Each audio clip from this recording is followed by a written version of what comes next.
ہمارے نزدیک اس مومن کی حیثیت ایک کیڑے مکوڑے کی بھی نہیں ہے کہ پاؤں کے نیچے کیڑا آیا مکوڑا آیا مر گیا، سامنے انسان آیا احتجاج کے نام پر اس کی جان سے کھیل گئے، وہ قبر کے پاتال میں اتر گیا، اس کی بیوی بیوہ ہو گئی، بچے یتیم ہو گئے، ماں باپ کے بڑھاپے کا سہارا چھن گیا، ہماری صحت پر اس کا کوئی اثر نہیں۔ تو حدیث میں آتا ہے کہ من اعانا علی قتل مؤمن ولو بشطر کلمۃ، کہ جو آدمی کسی مسلمان کے قتل پر مدد کرے، سہولت کار بنے، چاہے وہ ایک معمولی بات کے ذریعے سے بھی ہو، تو قیامت کے دن جب وہ آئے گا تو اس کے چہرے پر لکھا ہوگا آئس من رحمت اللہ، کہ یہ آدمی اللہ کی رحمت سے مایوس ہے۔ یہ حدیث بتا رہے کہ معمولی مسلمان کے قتل کو، اس کو نقصان پہنچانے کے لیے معمولی اشارہ کرنا بھی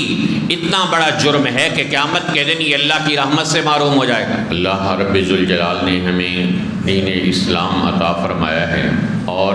یہ قیامت تک آنے والے انسانوں کے لیے ذریعہ ہدایت ہے۔ ارشاد خداوندی ہے وَرَضِيتُ لَكُمُ الْإِسْلَامَ دِينًا، کہ ہم نے تمہارے لیے دین اسلام کو پسند کیا ہے۔ دنیا میں کتنے مذاہب ایسے ہیں کہ جن کی چند مخصوص تعلیمات ہیں، اسلام دنیا کا وہ واحد مذہب ہے کہ جس کی تعلیمات انسان کی پہلی سانس سے لے کر اس کے قبر میں دفن ہونے تک کے لیے موجود ہیں، اور ابد الآباد کی زندگی تک کے لیے ہدایات موجود ہیں کہ ہمیشہ ہمیشہ کی زندگی میں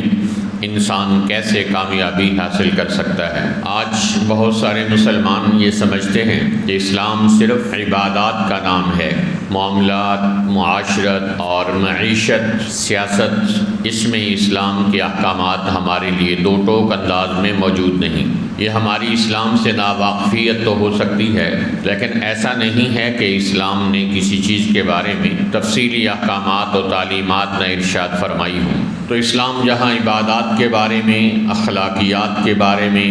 معیشت، معاشرت کے بارے میں ہدایات دیتا ہے، وہاں معاملات کے بارے میں اور سیاست کے بارے میں بھی احکامات دیتا ہے۔ مسلمانوں کا رہن سہن کیسا آپس میں ہونا چاہیے، اور مسلمان کی سیاست کیسے ہونی چاہیے، اور اس کے احتجاج کا طریقہ کیسا ہونا چاہیے، اس کے بارے میں بھی شریعت نے واضح طور پر احکامات اور تعلیمات ارشاد فرمائی ہیں۔ ہم نے دین کا علم نہ ہونے کی وجہ سے مغرب سے سب کچھ حاصل کرنے کی کوشش کی، اور اس میں بھی ہم اتنے نچلے لیول پر آ گئے کہ جو مغرب کی اچھائیاں تھیں ان کو تو نہ لیا، اور ان کی جو برائیاں تھیں ان کو ان سے بھی زیادہ اپنے اندر اتار لیا۔ ان میں سے ایک طریقہ جو آج دنیا بھر کے ملکوں میں اپنے حقوق کے منوانے کے لیے اپنایا جاتا ہے وہ احتجاج کا راستہ ہے۔ ہم دیکھتے ہیں کہ دنیا کے بہت سارے ممالک میں بہت ہی مہذب انداز سے احتجاج کیا جاتا ہے۔ اپنا احتجاج ریکارڈ کروا کے وہ لوگ خاموشی کے ساتھ بغیر لوگوں کو تکلیف دیے اور بغیر مریضوں کو پریشان کیے ہوئے اپنی اپنی منزلوں کو واپس لوٹ جاتے ہیں، جبکہ ہمارے لوگوں نے مغرب سے احتجاج کا طریقہ تو لیا لیکن اس کے مہذب انداز کو بھول گئے۔ ہمارے ہاں احتجاج اور کامیاب احتجاج اس کو سمجھا جاتا ہے کہ جس میں جلاؤ اور گھراؤ ہو، جس میں لوگوں کی نجی اور سرکاری املاک کو نقصان پہنچایا جائے، جس میں ٹریفک جام کیا جائے، جس میں مریضوں کو پریشان کیا جائے، جس میں اسکول آنے جانے والے بچوں کے سالانہ امتحانات کو بار بار ڈسٹرب کیا جائے، اور جس کے اندر گاڑیوں کے شیشوں کو توڑنا، لوگوں کے مکانات، دکانوں کو آگ لگانا اور سرکاری تنصیبات کو نقصان پہنچانا شامل ہیں۔ جب تک کوئی احتجاج خونی احتجاج نہ بنے اور بھرپور طور پر جلاؤ اور گھراؤ والا احتجاج نہ بنے، اسے آج لوگ احتجاج نہیں سمجھتے کہ بھرپور احتجاج نہیں ہوا۔ احتجاج کا مطلب اپنا پیغام حکومت وقت تک یا لوگوں تک پہنچانا ہے، اور اس کا مہذب انداز سے اظہار کرنا ہے۔ قرآن پاک کا 6واں سپارہ شروع ہوتا ہے جس میں اللہ تعالیٰ ارشاد فرماتے ہیں لا يحب اللہ الجہر بالسوء من القول الا من ظلم، کہ اللہ برے انداز سے، برے لہجے سے بولنا پسند نہیں کرتا سوائے مظلوم کے، کہ مظلوم پر اگر زیادتی کی گئی ہے، ظلم کیا گیا ہے تو وہ اپنا احتجاج ریکارڈ کرانے کے لیے زبانی طور پر سخت الفاظ کا استعمال کر سکتا ہے، لیکن ساتھ ہی یہ تعلیم دی ادفع باللتی ہی احسن، کہ جس کے خلاف تم احتجاج کر رہے ہو اس کا جواب تم اگر اچھے انداز سے دینے والے بنو گے تو فَإِذَا الَّذِي بَيْنَكَ وَبَيْنَهُ عَدَاوَةٌ كَأَنَّهُ وَلِيٌّ حَمِيمٌ، تو وہ شخص جس کے اور تمہارے درمیان دشمنی ہے وہ تمہارا گہرا دوست بن جائے گا۔ ہمارے ہاں کسی سے سیاسی اختلاف ہو، مذہبی اختلاف ہو، نقطۂ نظر کا اختلاف ہو تو وہ تمام حدود اور قیود کراس کر جاتا ہے اور کسی ضابطے، قانون اور آئین کا وہ پابند نہیں رہتا۔ تو ہمیں بتایا گیا کہ اگر اپنے احتجاج کرنا ہے تو مہذب انداز میں کرنے والے بنو۔ ایک آدمی نے آپ پر جھوٹا الزام لگایا، وہ بھی غلط ہے، اس کے بدلے میں آپ اس پر جھوٹا الزام لگاتے ہیں تو یہ کہاں سے جائز ہو جائے گا؟ ایک آدمی نے آپ پر ظلم روا رکھا، آپ اس پر ظلم کو روا رکھنے کا اپنے آپ کو حقدار سمجھتے ہیں تو دونوں غلط ہوئے۔ ایک آدمی نے آپ کو گالم گلوچ کی، آپ نے بھی اس کو گالم گلوچ کر دی۔ تو قرآن یہ کہتا ہے کہ گالی کا بدلہ صبر کے ساتھ اور اینٹ کا جواب پتھر سے دینے کی بجائے محبت بھرے انداز سے دینے والے بنو تو تمہارا جانی دشمن بھی تمہارا گہرا دوست بن جائے گا۔ اور نبی پاک علیہ السلام نے ہمیں احتجاج کا مہذب طریقہ بتایا ہے۔ اب مہذب احتجاج نبوی کا ایک نمونہ دیکھیے۔ آپ صلی اللہ علیہ وسلم کے پاس ایک صاحب آئے اور اپنے پڑوسی کے برے سلوک کی شکایت کی۔ آپ صلی اللہ علیہ وسلم نے اسے فرمایا صبر کرو۔ وہ پھر کچھ عرصے بعد دوبارہ آیا اور اپنے پڑوسی کے برے بہیو کی شکایت کی۔ آپ نے پھر اس کو صبر کی تلقین فرمائی۔ پھر تیسری بار وہ آیا اور پھر اس نے اپنے پڑوسی کے برے رویے کی شکایت کی تو آپ صلی اللہ علیہ وسلم نے اس کو فرمایا کہ تم اپنا گھر کا سامان اٹھاؤ اور راستے میں جا کر رکھ دو۔ انہوں نے اپنا گھر کا سامان نکالا اور راستے میں ایک طرف کر کے رکھ دیا۔ اب آتے جاتے لوگ ان سے پوچھتے بھائی لوگ گھر میں سامان رکھتے ہیں، تم نے سامان اٹھا کر راستے میں کیوں رکھ دیا، گلی میں کیوں رکھ دیا، سڑک پر کیوں رکھ دیا ہے؟ وہ جواب دیتا کہ جی بھائی میرا پڑوسی مجھے تنگ کرتا ہے اس لیے میں نے سامان نکال لیا ہے۔ تو جو بھی سنتا وہ پڑوسی کو برا بھلا کہتا، سخت سست کہتا، بد دعا دیتا اور کہتا کہ اللہ کرے اس کے ساتھ بھی ایسی ہی بدسلوکی ہو جس طرح وہ تمہارے ساتھ بدسلوکی کر رہا ہے، اس کو بھی کوئی ایسے ہی تنگ کرے جس طرح وہ تمہیں تنگ کر رہا ہے۔ تو پڑوسی نے یہ منظر دیکھا کہ میرے پڑوسی نے سامان راستے میں رکھ لیا ہے اور آتے جاتے لوگوں میں میری بے عزتی ہو رہی ہے، تو وہ اس پڑوسی کی خدمت میں آیا اور کہنے لگا کہ آپ اپنا سامان اپنے گھر میں رکھ لیں، آپ کو دوبارہ میری طرف سے کوئی ایسی چیز دیکھنے کو نہیں ملے گی جس سے آپ کو ناگواری ہوگی۔ تو انہوں نے اپنا سامان رکھ لیا۔ اب یہ نبی پاک صلی اللہ علیہ وسلم نے احتجاج کا مہذب انداز سکھایا امت کو۔ یہ انداز آج اپنانے کے لیے کوئی تیار نہیں۔ تو رسول پاک علیہ السلام نے بتایا کہ اس احتجاج کے اندر امت کی املاک کو، لوگوں کی، پبلک کی ذاتی چیزوں کو نقصان پہنچانا قطعاً جائز نہیں۔ حدیث میں آتا ہے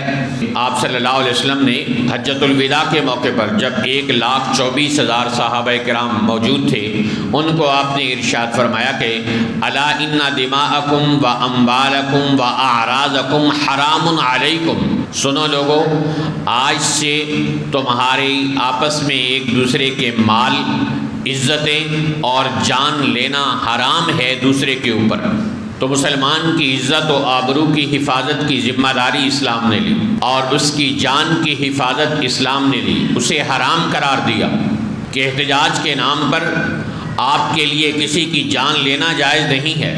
احتجاج کے نام پر آپ کا کسی کی املاک کو نقصان پہنچانا جائز نہیں ہے، احتجاج کے نام پر سرکاری تنصیبات کو جلانا اور اس کو نقصان پہنچانا آپ کے لیے جائز نہیں ہے۔ تو یہ اسلام نے ہمیں تعلیمات دی آپ صلی اللہ علیہ وسلم کا مشہور فرمان ہے کہ المسلم من سلم المسلمون من لسانہ و یدہ،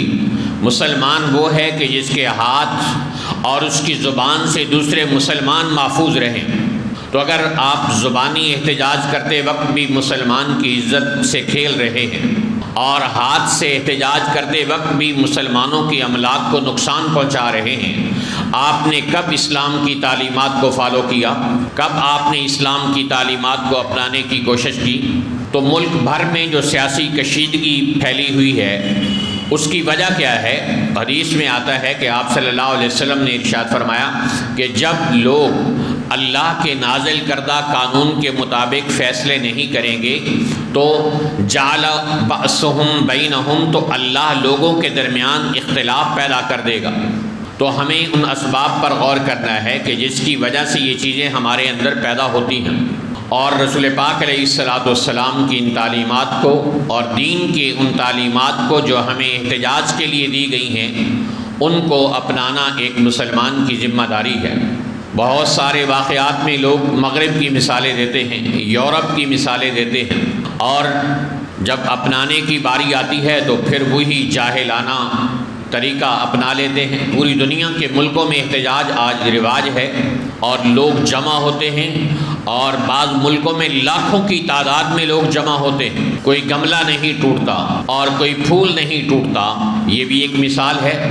اسی پاکستان میں بھی ایسے لوگ علماء دیندار طبقہ موجود ہے کہ جو اپنا احتجاج ریکارڈ کرواتا ہے تو کسی کا گملہ نہیں ٹوٹتا، درخت کا کوئی پتا نہیں گرتا۔ اور اسی طرح ہمارے ہی طبقے میں ایسے لوگ موجود ہیں کہ جو احتجاج کرنے کے نام پر لوگوں کی جان سے کھیل جاتے ہیں۔ حدیث میں آتا ہے لزوال الدنیا اہون علی اللہ من قتل مؤمن، کہ ساری دنیا کا تباہ و برباد ہو جانا ایک مسلمان کے قتل سے اللہ کے نزدیک زیادہ اہمیت رکھتا ہے۔ تو احتجاج کی آڑ میں لوگوں کی جان سے کھیلنا اور اسے پلانٹڈ طور پر تیار کرنا کہ کس طرح ہم نے لاشیں گرانے ہیں اور اپنے سیاسی مفادات کو حاصل کرنا ہے۔ تو حدیث میں آتا ہے کہ آپ صلی اللہ علیہ وسلم نے خانہ کعبہ کو دیکھا اور دیکھ کر ارشاد فرمایا کہ ما اطیبہ کا، اے خانہ کعبہ تو بہت پاک ہے اور تیری خوشبو بھی بہت پاک ہے، لیکن اللہ کے نزدیک ایک مومن کی قدر و قیمت خانہ کعبہ سے بھی زیادہ ہے۔ تو جس مومن کی قدر و قیمت اللہ خانہ کعبہ سے بھی زیادہ، اللہ کے رسول صلی اللہ علیہ وسلم خانہ کعبہ سے بھی زیادہ قرار دے رہے ہیں، ہمارے نزدیک اس مومن کی حیثیت ایک کیڑے مکوڑے کی بھی نہیں ہے کہ پاؤں کے نیچے کیڑا آیا، مکوڑا آیا، مر گیا، سامنے انسان آیا، احتجاج کے نام پر اس کی جان سے کھیل گئے، وہ قبر کے پاتال میں اتر گیا، اس کی بیوی بیوہ ہو گئی، بچے یتیم ہو گئے، ماں باپ کے بڑھاپے کا سہارا چھن گیا، ہماری صحت پر اس کا کوئی اثر نہیں۔ تو حدیث میں آتا ہے کہ من اعانا علی قتل مؤمن ولو بشطر کلمۃ، کہ جو آدمی کسی مسلمان کے قتل پر مدد کرے، سہولت کار بنے، چاہے وہ ایک معمولی بات کے ذریعے سے بھی ہو، تو قیامت کے دن جب وہ آئے گا تو اس کے چہرے پر لکھا ہوگا آئس من رحمت اللہ، کہ یہ آدمی اللہ کی رحمت سے مایوس ہے۔ یہ حدیث بتا رہے کہ معمولی مسلمان کے قتل کو، اس کو نقصان پہنچانے کے لیے معمولی اشارہ کرنا بھی اتنا بڑا جرم ہے کہ قیامت کے دن یہ اللہ کی رحمت سے محروم ہو جائے گا۔ حدیث میں آتا ہے کہ اگر ساری دنیا کے لوگ ایک مسلمان کو قتل کرنے پر جمع ہو جائیں، لَأَكَبَّهُمُ اللَّهُ فِي النَّارِ، اللہ سب کو اٹھا کر جہنم کی آگ میں پھینک دے گا۔ اس لیے مسلمان کی جان کو نقصان پہنچانا، اس کی املاک کو نقصان پہنچانا اور پبلک پراپرٹیز کو نقصان پہنچانا، کسی کا آپ نے گھر جلایا، آپ جا کر اس سے معافی بھی مانگ لیں، اس کا نقصان بھی آپ بھر دیں گے، لیکن اگر آپ نے جا کر براہ راست سرکاری املاک کو نقصان پہنچایا ہے تو وہ تو سب کا حق ہے، اس پر آپ کس سے جا کر معافی مانگیں گے جو آپ کو حقوق معاف ہو جائیں گے۔ اس لیے شریعت نے مسلمانوں کو اس کا پابند بنایا، اس کی تعلیمات دی کہ احتجاج کرنا ہے تو اس کا بھی ایک مہذب انداز ہے، آپ اپنی زبان سے مہذب انداز میں، بہترین انداز میں، لب و لہجے میں اپنا احتجاج ریکارڈ کروائیں اور سائڈ پر ہو جائیں، جیسے دنیا بھر کے مہذب ملکوں میں ہوتا ہے۔ لیکن ہمارے ہاں احتجاج کا مطلب یہ ہے کہ جب تک گراؤ جلاؤ نہ ہو، جب تک دھوئیں آسمان کو باتیں نہ کرنے لگ جائیں، جب تک شاہراہوں کے اشارے نہ توڑ دیے جائیں، جب تک لوگوں کی گاڑیاں، کروڑوں لاکھوں کی گاڑیاں نہ جلا دی جائیں اور غریب کی موٹر سائیکل اور رکشہ نہ جلا دیا جائے، اس وقت تک احتجاج کرتے ہمارا دل نہیں بھرتا، ہمارے دل کو تسکین نہیں ملتی۔ اس لیے مسلمان کو تکلیف پہنچانا اور اس کی جان کو، اس کے مال کو نقصان پہنچانا اللہ اور اللہ کے رسول صلی اللہ علیہ وسلم کی طرف سے اہل ایمان پر حرام قرار دیا گیا ہے۔ اور پھر یہ سب ایسے لوگوں کے لیے کیا جائے جو آپ کو اور آپ کے احتجاج کے بعد ہاتھ کھڑا کر دیں کہ ان کا ہم سے کوئی تعلق نہیں، تو کسی کی محبت میں اتنا آگے چلا جانا کہ نہ آپ اپنا مستقبل دیکھیں، نہ اپنی اولاد کا، نہ اپنے بوڑھے ماں باپ کا، اور نہ ہی اپنے ملک کا مفاد دیکھیں، تو یہ کون سا احتجاج ہوا کہ جس میں آپ ایک شخص کی محبت میں اتنے اندھے ہو جائیں کہ آپ آئین اور قانون کو بھی پامال کر دیں، شریعت کی تعلیمات کو بھی پس پش ڈال دیں، اپنے ماں باپ، اپنی اولاد کے لیے بھی مسائل کھڑے کر دیں۔ کون آئے گا آپ کے پیچھے؟ سیاسی لوگ اپنے مفادات کی بھیٹ لوگوں کو چڑھاتے ہیں اور اس کے بعد اعلان برات کر دیتے ہیں۔ قرآن پاک شیطان کا بتاتا ہے کہ شیطان انسان کو کہتا ہے قال الانسان اکفر، انسان کو کہتا ہے کہ تم کفر کرو، تم یہ گناہ کرو، تم فلاں شراب پی لو، تم زنا کر لو، تم یہ کر لو، تو گناہ کے لیے اشتعال دلاتا ہے، وسوسے دلاتا ہے اور انسانوں کو ابھارتا ہے، مسلسل انسانوں کو موٹیویٹ کرتا رہتا ہے، گناہ کے لیے تیار کرتا رہتا ہے۔ جب انسان گناہ کر لیتا ہے اور قیامت کے دن انسان کہے گا کہ شیطان تم نے مجھے گمراہ کیا اور تمہارے اکسانے، ابھارنے، وسوسہ ڈالنے کی وجہ سے میں نے یہ گناہ کیا تھا، تو قرآن پاک کے الفاظ ہیں کہ شیطان کہے گا نہیں جی میں تو صرف ایک بات کی تھی، ایک وسوسہ ڈالا تھا، عمل تو تم نے خود کیا تھا۔ تو شیطان پھر جائے گا قیامت کے دن۔ تو ہم دیکھتے ہیں کہ دنیا میں سیاسی قائدین جن کی خاطر لوگ اپنی عزت و آبرو کو پامال کرتے ہیں اور آئین اور قانون کو توڑتے ہیں، اور وہ یہاں شیطان کی طرح کہتے ہیں کہ یہاں ان کا ہم سے اور ہمارا ان سے کوئی تعلق نہیں، یہ شر پسند دہشت گرد لوگ ہیں۔ بتائیے ایسے لوگوں کی خاطر اپنے آپ کو، اپنے والدین کو، اپنے دین، ایمان، شریعت اور قانون کو پس پش ڈالنا کوئی عقل مندی ہے اور دانائی ہے؟ اس لیے میرے محترم بھائیوں، اللہ تعالیٰ نے ہمیں عقل دی، دین دیا، شعور دیا، اور اس کے بعد بھی مسلمان یوں آنکھیں بند کر کے اندھے پن کا مظاہرہ کرے تو یہ ایک عقل مند آدمی کو زیب نہیں دیتا۔ جس کو اللہ تعالیٰ نے دین دیا ہو، عقل دی ہو، تعلیم دی ہو، حدیث میں آتا ہے حبک الشیء یعمی و یصم، کہ تمہارا کسی کی محبت میں حد سے بڑھ جانا تمہیں اندھا اور بہرا کر دیتا ہے۔ پھر انسان کو شریعت کی تعلیمات، اپنے ملک کا آئین اور قانون، لوگوں کے نقصان، اپنے ماں باپ اور بیوی بچوں کا مستقبل، ان سب سے آنکھیں بند کر کے انسان کسی کی محبت میں وارفتہ ہو کر اپنے ہی نقصانات کرتا چلا جاتا ہے اور اپنے ہی پاؤں پہ کلہاڑیاں مارتا چلا جاتا ہے۔ اس لیے نیت کریں کہ ہم احتجاج کریں گے، وہ مسلمانوں کا آئینی اور قانونی حق ہے، شرعی حق ہے، لیکن اس کو حدود کے اندر رکھیں گے کہ جس سے کسی مسلمان کو تکلیف نہ ہو، جس سے کسی مسلمان کی املاک کو اور سرکاری تنصیبات کو نقصان نہ پہنچے اور مسلمانوں کو شدید نقصانات کا سامنا نہ کرنا پڑے۔ حدیث میں آتا ہے کہ اگر کسی سینگ والی بکری نے بے سینگ والی بکری کو مارا ہوگا تو اللہ تعالیٰ ان کو زندہ کر کے اس کا بدلہ دلوائے گا، پھر ان کو ختم کر دیا جائے گا۔ تو کسی نے اگر ایک غریب کا رکشہ احتجاج کے نام پر جلا دیا، ایک غریب کی موٹر سائیکل جلا دی، یا کسی کی گاڑی کروڑوں کی جلا دی، تو کیا اس سے کوئی حساب نہیں ہوگا کہ تم نے احتجاج کے نام پر جس کے خلاف احتجاج تھا اس کو بھی نقصان پہنچانا جائز نہیں تھا؟ تم نے کسی اور کا نقصان کیوں پہنچایا جس کا تمہارے ساتھ کوئی اختلاف نہیں، تمہارے ساتھ کوئی معاملہ نہیں تھا؟ تو اس لیے نیت کریں کہ انشاءاللہ العزیز ہم اپنے آپ کو ہر حال میں اسلامی تعلیمات کا پابند کریں گے، اور ہمارا مسئلہ یہ ہے کہ دین کا علم نہیں اور حاصل کرنا بھی نہیں چاہتے، تو پھر زندگی گزارنے کے لیے جو طریقے ہمارے ذہن میں آتے ہیں یا جو ہمارے دماغ میں فیڈ کیے جاتے ہیں تو وہ ہم اپنانے کے لیے تیار ہو جاتے ہیں۔ تو اس لیے سب سے پہلے مسلمان ہر عمل کرنے سے پہلے یہ دیکھتا ہے کہ مجھے اسلام کیا کہتا ہے۔ میں جو مسلمان ہوں تو مجھے معلوم ہونا چاہیے کہ مجھے اپنے لیڈر کے ساتھ کس حد تک محبت کرنی ہے، مجھے اپنے قائد کے ساتھ کس حد تک وفاداری کرنی ہے، مجھے اپنے ملک کے ساتھ کس حد تک وفاداری کرنی ہے، مجھے اپنے آئین اور قانون کے ساتھ کس حد تک وفاداری اور تابعداری کا مظاہرہ کرنا ہے۔ وہ ان چیزوں کو دیکھ کر اپنا قدم اٹھانے والا بنتا ہے۔ اللہ تعالیٰ کی ذات سے دعا ہے کہ اللہ تعالیٰ ہمارے ملک کو امن اور ایمان کا گہوارہ بنائے، محبت سے کہے آمین، اور ہم سب کو اس ملک کے چپے چپے کی حفاظت کے لیے اپنا کردار ادا کرنے کی توفیق عطا فرمائے، اور مہذب انداز میں اللہ تعالیٰ شریعت کی حدود اور ملک کے آئین اور قانون کے اندر رہ کر احتجاج ریکارڈ کرانے کی توفیق عطا فرمائے۔